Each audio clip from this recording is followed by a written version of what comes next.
Welcome everybody back to Next Level Contractor One Exam Prep, and today our topic is how to get your Nevada contractor license in 2026, the no guesswork method.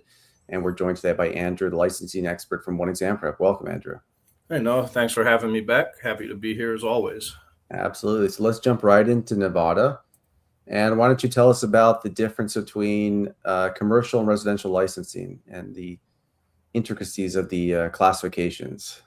So, commercial, residential, pretty straightforward. If it's a commercial license, it's going to start with a C. If it's a residential license, it's going to start with an R. Now, one of the things to notice is there's a lot of specialties in Nevada, 40 plus specialties on the commercial side, right? So make sure, you're getting the one that fits what you're doing and not the wrong one, right? So you kind of, before you do this, you want to really look into the scope of work and make sure it's the license for what you do, because there are so many. You don't just want to go by name alone, right? And end up with maybe not, you wouldn't get to the license, right? But starting down a road ends up being a waste of time, the wrong thing.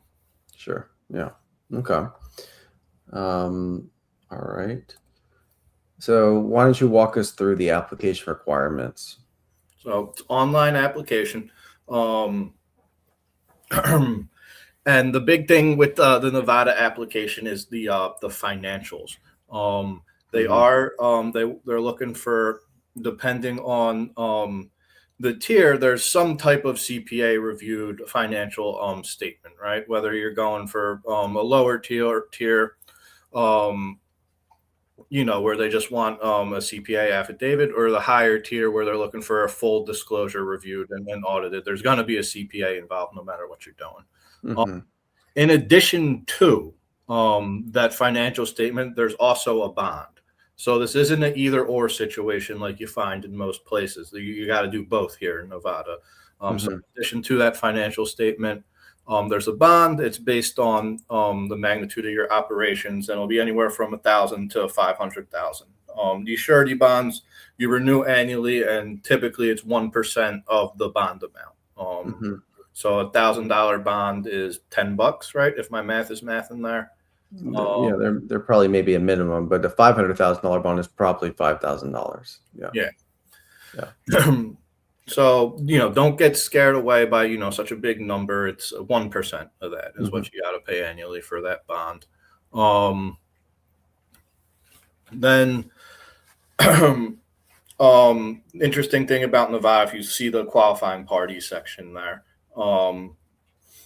you can only qualify one business in Nevada with a couple exceptions. So I know there's folks, maybe coming from a state like Florida, where you can qualify multiple businesses. Florida, you can only qualify one business with a couple exceptions. It's the easiest way to think about it is the 25% rule. If you have 25% ownership of a company, you can qualify it as a second company to qualify under your license, be the qualifying party for. Or if a parent company has a 25% stake in a company, then they can use the same qualifying party for both companies, if I'm making sense there. The other exception to it is if the company is nonprofit for the public benefit. So you could qualify your business and also qualify your nonprofit or a nonprofit. Okay. What about experience? What kind of experience do you need typically? So typically it's 4 years experience, up to 3 of which you could offset with a college degree, or if you served in the military. But typically they are looking for 4 years experience. Got it. Okay. Talk about the exams. Are they open book or closed book in Nevada?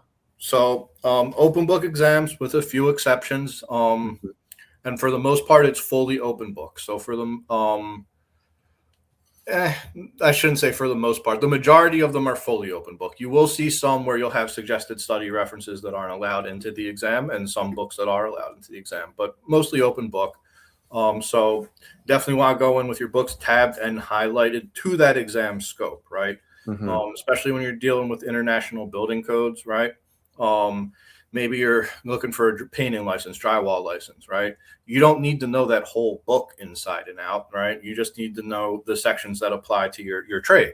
So make sure when you're doing your highlighting and tabbing, you're focused in on your exam scope there. Mm-hmm. It's all about the muscle memory with the books, right? When you read the keyword on the test, you want to, in your head, connect that keyword to a section or chapter of a book, know exactly where to go. You've been there before, and it's muscle memory to look up that information. Right. Mm-hmm. Okay. So there's an alternative, right, in Nevada for something called NASCLA. Can you tell us about that? Yeah, so NASCLA, the way to think about it is it's a standardized general contractor exam that 17 states will accept in lieu of their trade exam. So for folks, Nevada's your first license, but you see business opportunities in other states, makes a lot of sense. Or for folks coming in, might already have NASCLA scores.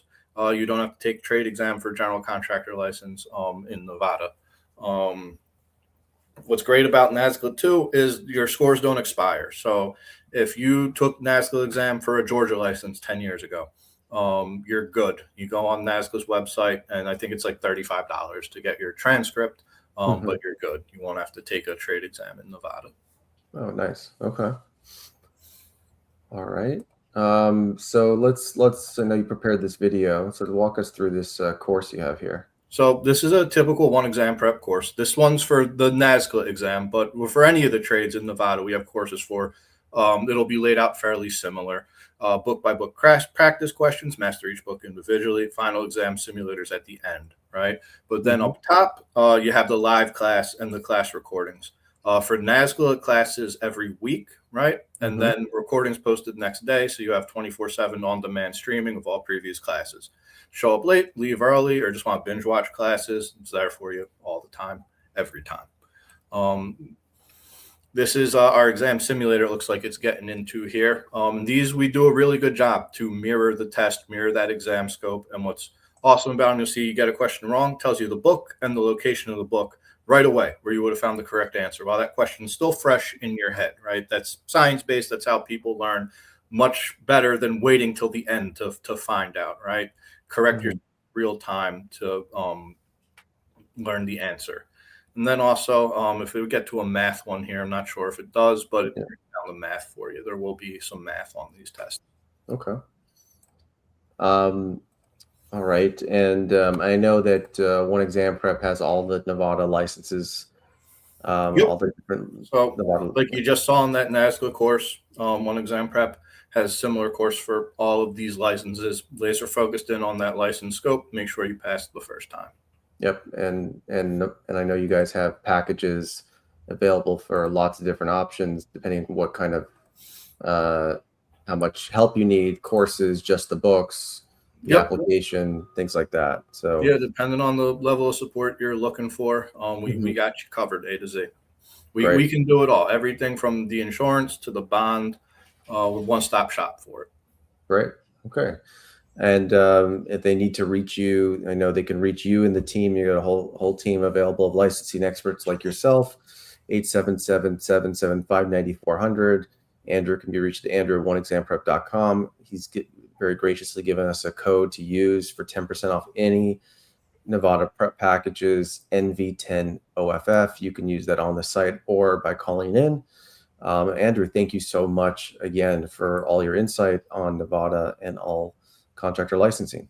Yeah, thank you for having me. And please, folks out there, reach out anytime, even if you're just curious. I'm happy to help any way I can. Great. Good luck to everybody in Nevada.